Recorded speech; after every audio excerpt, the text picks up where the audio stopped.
You may have seen vote yes or no on Measure B signs across Shasta County as the election is quickly approaching. As voters start to receive mail-in ballots, there are actually two separate voter ID efforts to watch for in California. The statewide initiative focuses mainly on requiring identification and proof of residency to vote, which could be on the ballot later this year. However, Measure B in Shasta County goes much further and will be on your ballots in June.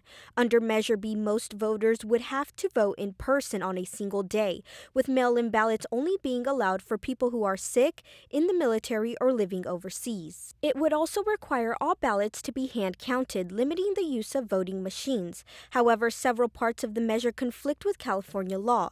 Right now, California doesn't require most voters to show an ID at the polls, except in first-time federal elections. Measure B would also create a locally controlled voter roll system separate from the state's database and require paper poll books at voting sites. This measure is already facing legal challenges with questions over if it can override state election laws if the voters approve it. While both efforts involve voter ID, Measure B would significantly change how voting is run locally. Reporting and writing, Alexis Bruno, the North States News.